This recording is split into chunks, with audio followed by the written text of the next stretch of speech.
S, ಮೂಡ ಹಗರಣದಲ್ಲಿ ಸಿದ್ದರಾಮಯ್ಯನವರಿಗೆ ಮೊಟ್ಟ ಮೊದಲ ಬಾರಿಗೆ ಒಂದು ಬಿಗ್ ರಿಲೀಫ್ ಸಿಕ್ಕಿದೆ.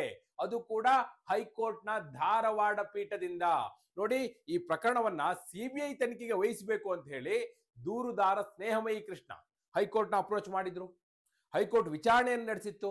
ವಾದ ಪ್ರತಿವಾದವನ್ನ ಎಂ ನಾಗಪ್ರಸನ್ನ ಗೌರವಾನ್ವಿತ ನ್ಯಾಯಮೂರ್ತಿಗಳು ಒಂದು ದಿನ ಅವಕಾಶ ಕೊಟ್ಟು ಸುದೀರ್ಘವಾಗಿ ಆಲಿಸಿದ್ರು. ಅದಾದ ನಂತರ ತೀರ್ಪನ್ನ ಕಾದಿರಿಸಿದ್ರು. ಇವತ್ತು ತೀರ್ಪು ಪ್ರಕಟ ಆಗಿದೆ. ಹಾಗಾದ್ರೆ ತೀರ್ಪಿನಲ್ಲಿ ಏನೆಲ್ಲ ಇದೆ? ಸಿದ್ದರಾಮಯ್ಯನವರಿಗೆ ಕೇವಲ ಕಾನೂನಾತ್ಮಕವಾದ ರಿಲೀಫ್ ಇದು ಅಥವಾ ಪೊಲಿಟಿಕಲ್ ರಿಲೀಫ್ ಕೂಡ ಸಿಗ್ತಾ ಇದೆಯಾ? ಮುಖ್ಯಮಂತ್ರಿ ಪಟ್ಟದ ಕತೆ ಏನು? ಎಸ್, ಈ ಎಲ್ಲ ಪ್ರಶ್ನೆಗಳಿಗೆ ಉತ್ತರ ಕೊಡುವ ಸಲುವಾಗಿ ನಾನು ಬಂದಿದ್ದೇನೆ. ಆತ್ಮೀಯರೇ, ವಾರ್ತೆ ವಿಶೇಷ ಕಾರ್ಯಕ್ರಮಕ್ಕೆ ಸ್ವಾಗತ. ನಾನು ವೀರೇಂದ್ರ ಉಪ್ಪುಂದ. ನೋಡಿ, ಸಹಜವಾಗಿ ಎಲ್ರಿಗೂ ಕುತೂಹಲ ಇತ್ತು. ಸಿದ್ದರಾಮಯ್ಯನವರ ರಾಜಕೀಯ ಬದುಕಿನಲ್ಲಿ ಬಹುಶಃ ಮೊಟ್ಟ ಮೊದಲ ಬಾರಿಗೆ ಒಂದು ಕಪ್ಪು ಮಸಿ ಅಂತಲೇ ಯಾವ್ದಾದ್ರು ತಂದಿದ್ರೆ ಅದು ಮೂಡಾ ಸೈಟ್ ಹಗರಣ. ಈ ಪ್ರಕರಣ ಈಗ ಸಿಬಿಐ ತನಿಖೆ ಕೊಡ್ತಾರಾ? ಪ್ರಶ್ನೆ ಇತ್ತು. ಎಲ್ಲರೂ ಕಾದ್ ನಿಂತಿದ್ರು ಏನಾಗುತ್ತೆ ಅಂತೇಳಿ. ಚಾತಕ ಪಕ್ಷಿಗಳ ಹಾಗೆ ಕಾದಿದ್ರು. ಕುತೂಹಲ ಇತ್ತು. ಇವತ್ತು ತೀರ್ಪು ಪ್ರಕಟ ಆಯ್ತು. ಏನಿದೆ ತೀರ್ಪಿನಲ್ಲಿ? ತೀರ್ಪಿನಲ್ಲಿ ಬಹಳ ಸ್ಪಷ್ಟವಾಗಿ ಹೇಳಿದ್ದಾರೆ. ಈ ಪ್ರಕರಣ ಈಗಾಗಲೇ ಲೋಕಾಯುಕ್ತ ತನಿಖೆಯನ್ನು ನಡೆಸ್ತಾ ಇದೆ. ಮಧ್ಯಂತರ ವರದಿಯನ್ನು ಈಗಾಗಲೇ ಸಲ್ಲಿಸಿದೆ. ಅದನ್ನು ಅವಲೋಕನ ಮಾಡಿದ ನಂತರ ಈ ಪೀಠದ ಅಭಿಪ್ರಾಯ ಏನು ಅಂದ್ರೆ, ಇದು ಮತ್ತೆ ಸಿಬಿಐ ತನಿಖೆಗೆ ಹೋಗ್ಬೇಕಾದಂತ ಅಗತ್ಯ ಇಲ್ಲ. ಲೋಕಾಯುಕ್ತ ತನಿಖೆ ಪೂರ್ಣ ಆಗ್ಲಿ, ಮೊದಲು ಮುಗಿಲಿ ಲೋಕಾಯುಕ್ತ ತನಿಖೆ. ಅದಾದ ನಂತರ ಇದರ ನಡುವೆ ಏನಾದ್ರೂ ಇಲ್ಲಪ್ಪ ಹಸ್ತಕ್ಷೇಪ ಆಗ್ತಿದೆ ಅನ್ನೋದಕ್ಕೆ ಏನಾದ್ರೂ ಸಾಕ್ಷ್ಯಗಳಿದೆಯಾ? ಇಲ್ಲ.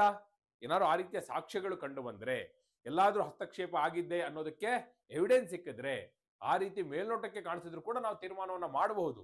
ಮುಂದೆ ಕೂಡ ಅವಕಾಶ ಇದೆ. ಆದ್ರೆ ಈ ಕ್ಷಣಕ್ಕೆ ಇವತ್ತಿಗೆ ಆ ರೀತಿಯ ಯಾವುದೇ ಅಗತ್ಯವಾಗಲಿ ಅನಿವಾರ್ಯತೆ ಆಗಲಿ ಕಾಣಿಸ್ತಾ ಇಲ್ಲ. ಆ ಹಿನ್ನೆಲೆಯಲ್ಲಿ ಸಿಬಿಐ ತನಿಖೆಗೆ ಈ ಪ್ರಕರಣವನ್ನ ಕೊಡಬೇಕಾದ ಅಗತ್ಯ ಇಲ್ಲ ಅನ್ನೋದು ಮೇನ್ ಜಿಸ್ಟ್. ನಾನು ನಿಮಗೆ ಡೀಟೇಲ್ಸ್ ಹೇಳ್ತೀನಿ. ಆದ್ರೆ ಮೇನ್ ಜಿಸ್ಟ್ ಅದು. ಯಾವ ಕಾರಣಕ್ಕಾಗಿ ಸಿಬಿಐ ತನಿಖೆಗೆ ಅಗತ್ಯ ಇಲ್ಲ ಅಂದ್ರೆ, ಅಲ್ಲಿ ಲೋಕಾಯುಕ್ತ ತನಿಖೆಯಲ್ಲಿ ಏನೋ ಲೋಪ ಇದೆ ಅನ್ನೋದಕ್ಕೆ ಸಾಕ್ಷಿ ಇಲ್ಲ. ಲೋಕಾಯುಕ್ತ ತನಿಖೆಯಲ್ಲಿ ಸಿದ್ದರಾಮಯ್ಯನವರು ಹಸ್ತಕ್ಷೇಪ ಮಾಡಿದ್ದಾರೆ ಅನ್ನೋದಕ್ಕೆ ಯಾವುದೇ ಸಾಕ್ಷ್ಯ ಇಲ್ಲ. ಹೀಗಿರುವಾಗ ಯಾವ ಕಾರಣಕ್ಕಾಗಿ ನಾವು ಲೋಕಾಯುಕ್ತ ತನಿಖೆ ನಡೀತಿರುವಾಗಲೇ ಒಂದು ಸ್ವತಂತ್ರ ಸಂಸ್ಥೆ, ಲೋಕಾಯುಕ್ತ ಕೂಡ ಸಂವಿಧಾನದ ಚೌಕಟ್ಟಿನಲ್ಲೇ ಇರುವಂತದ್ದು, ಆ ತನಿಖಾ ಸಂಸ್ಥೆಯನ್ನು ನಾವು ಅವಮಾನಿಸಿದ ಹಾಗಾಗುತ್ತೆ. ಹೀಗಾಗಿ ಈಗ ತಕ್ಷಣಕ್ಕೆ ಸಿಬಿಐ ತನಿಖೆ ಅನಿವಾರ್ಯತೆ ಕಾಣಿಸ್ತಾ ಇಲ್ಲ. ಲೋಕಾಯುಕ್ತ ತನಿಖೆ ಮುಂದುವರಿಯಲಿ ಅನ್ನುವಂಥ ಅಭಿಪ್ರಾಯವನ್ನ ಹೈಕೋರ್ಟ್ನ ಧಾರವಾಡ ಪೀಠ ಅಭಿಪ್ರಾಯ ಪಟ್ಟಿದೆ. ನೋಡಿ, ಇಲ್ಲಿ ಎರಡು ಪ್ರಶ್ನೆಗಳು ಬರುತ್ತೆ. ಏನು? ಒಂದು, ವಾಟ್ ನೆಕ್ಸ್ಟ್? ಸಿದ್ದರಾಮಯ್ಯನವರ ಮುಂದಿನ ನಡೆ ಏನಾಗಿರುತ್ತೆ? ಮತ್ತು ಸ್ನೇಹಮಯಿ ಕೃಷ್ಣ ಏನ್ ಮಾಡ್ತಾರೆ? ಸ್ನೇಹಮಯಿ ಕೃಷ್ಣ ಕೂಡ ಡಬಲ್ ಬೆಂಚಿಗೆ ಹೋಗ್ಬೋದು ಈ ತೀರ್ಪನ್ನ ಪ್ರಶ್ನಿಸಿ, ಇಲ್ಲ ಸುಪ್ರೀಂ ಕೋರ್ಟ್ಗೂ ಹೋಗಿ ಅಪ್ರೋಚ್ ಮಾಡ್ಬೋದು. ಇದನ್ನ ಅವರು ಈಗ ಅರ್ಜಿನ ವಜಾ ಮಾಡಿದ್ದಾರೆ. ಹೈಕೋರ್ಟ್ನ ಧಾರವಾಡ ಪೀಠ ಏನ್ ಮಾಡ್ತು, ಸ್ನೇಹಮಯಿ ಕೃಷ್ಣ ಅವರ ಅರ್ಜಿಯನ್ನ ವಜಾ ಮಾಡಿದೆ. ಹೀಗಾಗಿ ಅವರು ಇದನ್ನ ಮತ್ತೆ ಪ್ರಶ್ನೆ ಮಾಡಬಾರ್ದು ಅಂತ ಏನಿಲ್ಲ. ಅವ್ರ ಮೇಲ್ಮನವಿ ಹೋಗ್ಬೋದು, ಇಲ್ಲ ಈ ಅರ್ಜಿಯನ್ನ ವಜಾ ಮಾಡಿದ್ದಾರೆ, ಆದ್ರೆ ನಾನು ಮತ್ತೆ ಡಬಲ್ ಬೆಂಚಿಗೆ ಹೋಗಿ ಇದನ್ನೇ ಪ್ರಶ್ನೆ ಮಾಡ್ತೇನೆ, ಸುಪ್ರೀಂ ಕೋರ್ಟ್ ನಲ್ಲಿ ಪ್ರಶ್ನೆ ಮಾಡ್ತೇನೆ, ಸಿಬಿಐ ತನಿಖೆ ಕೊಡಿ ಅಂತ ಕೇಳ್ತೇನೆ, ಹೋಗ್ಬೋದು ಅವರು. ಸೊ ಇಲ್ಲಿಗೆ ನಾ ಹೇಳೋದು ಲೀಗಲ್ ಬ್ಯಾಟಲ್ ಅಂತೂ ಮುಗ್ದಿಲ್ಲ. ಇನ್ನು ಪೊಲಿಟಿಕಲ್ ಬ್ಯಾಟಲ್ನ ವಿಚಾರ ನೋಡಿ. ಒಂದು ವೇಳೆ ಇದೇನಾದ್ರೂ ಇವತ್ತೇ ಸಿಬಿಐ ತನಿಖೆ ಕೊಟ್ಟಿದ್ದಾಗಿದ್ದಿದ್ರೆ ಆಗ ಕೂಡಲೇ ಸಿದ್ದರಾಮಯ್ಯನವರ ಕುರ್ಚಿಯ ಪ್ರಶ್ನೆ ಬರ್ತಾ ಇತ್ತು. ಸಹಜವಾಗಿ ಎಲ್ಲ ಸಿದ್ದರಾಮಯ್ಯನವರು ರಾಜೀನಾಮೆ ಕೊಡಬೇಕು ಅಲ್ಲಿ ಪಟ್ಟಿಟ್ಕೊಂಡು ನಿಲ್ತಾ ಇದ್ರು. ಸಿದ್ದರಾಮಯ್ಯನವರಿಗೆ ಒಂದು ಉಭಯ ಸಂಕಟ, ಧರ್ಮ ಸಂಕಟ ಎಲ್ಲವೂ ಒಟ್ಟೊಟ್ಟಾಗಿ ಬರ್ತಾ ಇತ್ತು. ಆದ್ರೆ ಸದ್ಯಕ್ಕೆ ಅವರಿಗೆ ಪೊಲಿಟಿಕಲಿ ಒಂದು ಸಣ್ಣ ರಿಲೀಫ್ ತಕ್ಷಣಕ್ಕೆ. ಇದೇನು ಬಹಳ ಸಮಯ ಅಲ್ಲ. ಇವ್ರ ಮೇಲ್ಮನವಿ ಹಾಕಿ ಮತ್ತೆ ಅರ್ಜಿ ವಿಚಾರಣೆ ಆಯ್ತಂದ್ರೆ ಮತ್ತದೇ ಪ್ರಶ್ನೆ. ಏನಾಗುತ್ತೋ ಗೊತ್ತಿಲ್ಲ. We have to wait and see. ಮತ್ತೊಂದ್ ಕಡೆ ಲೋಕಾಯುಕ್ತ ತನಿಖೆ ಅಂತಿಮ ವರದಿ ಬರಬೇಕು, ಅದ್ರಲ್ಲಿ ಏನ್ ಬರುತ್ತೋ ಗೊತ್ತಿಲ್ಲ. ಇವೆಲ್ಲವೂ ಕೂಡ ಒಂದು ರೀತಿ ತಾತ್ಕಾಲಿಕವಾದ ರಿಲೀಫ್ ನ ಸಿದ್ದರಾಮಯ್ಯವರಿಗೆ ರಾಜಕೀಯವಾಗಿ ಕೊಡ್ತಾ ಇದೆ. ತಕ್ಷಣಕ್ಕೆ ಸಿಎಂ ಕುರ್ಚಿಯ ಪ್ರಶ್ನೆಯನ್ನು ಅದು ದೂರ ಇಟ್ಟಿದೆ. ಆ ದೃಷ್ಟಿಯಿಂದ ಸಿದ್ದರಾಮಯ್ಯವರಿಗೆ ಒಂದು ಸ್ಮಾಲ್ ಪೊಲಿಟಿಕಲ್ ರಿಲೀಫ್ ಅಂತೇಳಿ ಇದನ್ನ ನೋಡಬಹುದು.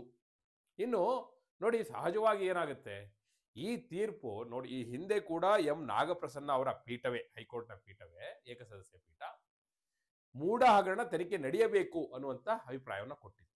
ನೋಡಿ, ಈ ಹಿಂದೆ ಈ ಪ್ರಕರಣದ ತೀರ್ಪನ್ನ ಯಾವಾಗ ರಾಜ್ಯಪಾಲರು ಈ ಪ್ರಕರಣದ ತನಿಖೆ ಅಗತ್ಯ ಇದೆ ಅನ್ನುವಂಥ ಅಭಿಪ್ರಾಯ ಪಟ್ಟರು, ಅದನ್ನ ಎತ್ತಿ ಹಿಡಿದಿದ್ರು. ಇದೇ ನಾಗಪ್ರಸನ್ನ ಅವರ ಪೀಠವೇ ಎತ್ತಿ ಹಿಡಿದಿತ್ತು. ಹೀಗಾಗಿ ಸಹಜವಾಗಿ ಎಲ್ರಿಗೂ ಕುತೂಹಲ ಇತ್ತು, ಈ ಪ್ರಕರಣವನ್ನು ಏನ್ ಮಾಡ್ಬೋದು, ಅವರು ತನಿಖೆ ಕೊಟ್ಬಿಡ್ತಾರಾ ಸಿಬಿಐ ತನಿಖೆಗೆ ಅಥವಾ ಇಲ್ವಾ ಅಂತ ಹೇಳಿ. ನೋಡಿ, ಅವಳು ಬಹಳ ಸೂಕ್ಷ್ಮವಾಗಿ ಮತ್ತು ಅಷ್ಟೇ ಸುದೀರ್ಘವಾಗಿ ತೀರ್ಪನ್ನ ನೀಡಿದ್ದಾರೆ. ಹಾಗೂ ಅದರಲ್ಲಿ ಸ್ಪಷ್ಟವಾಗಿ ಹೇಳ್ತಾ ಇದ್ದಾರೆ, ತಕ್ಷಣಕ್ಕೆ ಸದ್ಯಕ್ಕೆ ಈ ಹಂತದಲ್ಲಿ ಸಿಬಿಐ ತನಿಖೆಯ ಅಗತ್ಯ ಇಲ್ಲ ಅಂತ ಹೇಳಿ. ಬಹುಶಃ ಈ ತೀರ್ಪು ಸಿದ್ದರಾಮಯ್ಯರಿಗೆ ಪೊಲಿಟಿಕಲ್ ರಿಲೀಫ್ ಕೊಟ್ಟಿರೋದು ಮೇಲ್ನೋಟಕ್ಕೆ ಸ್ಪಷ್ಟ. ಆದ್ರೆ ಅವರ ಕುರ್ಚಿಯನ್ನು ಕೂಡ ಇದು ಉಳಿಸಬಹುದಾ ಅಥವಾ ನೋ, ಇದೊಂದು ತಾತ್ಕಾಲಿಕವಾದ ರಿಲೀಫ್ ಅಷ್ಟೇ. ಮುಂದೆ ಈ ಪ್ರಕರಣ ತಾರ್ಕಿಕ ಘಟ್ಟಕ್ಕೆ ಬಂದಾಗ, ತಾರ್ಕಿಕ ಅಂತ್ಯವನ್ನು ಕಂಡಾಗ ಸಿದ್ದರಾಮಯ್ಯನವರು ಮುಖ್ಯಮಂತ್ರಿ ಪಟ್ಟವನ್ನು ಕಳೆದುಕೊಳ್ತಾರೆ ಅಂತ ಅಭಿಪ್ರಾಯ ಪಡ್ತೀರಾ? ಎಸ್, ನಿಮ್ಮ ಅಭಿಪ್ರಾಯ ಏನು? ಸಿದ್ದರಾಮಯ್ಯನವ್ರ ಕುರ್ಚಿ ಉಳಿಯುತ್ತಾ ಇಲ್ವಾ? ಮುಖ್ಯಮಂತ್ರಿ ಪಟ್ಟದಲ್ಲಿ ಸಿದ್ದರಾಮಯ್ಯನವರು ಮುಂದುವರಿತಾರಾ ಇಲ್ವಾ? ಎಸ್, ನಿಮ್ಮ ಅಭಿಪ್ರಾಯವನ್ನ ಕಮೆಂಟ್ ಮೂಲಕ ತಿಳಿಸಿ. ಹಾಗೆ ನೀವಿನ್ನು ವಾರ್ತೆ ಚಾನಲ್ನ ಸಬ್ಸ್ಕ್ರೈಬ್ ಮಾಡಿಲ್ಲ ಅಂದ್ರೆ ಈಗಲೇ ಸಬ್ಸ್ಕ್ರೈಬ್ ಮಾಡಿ. ಧನ್ಯವಾದ.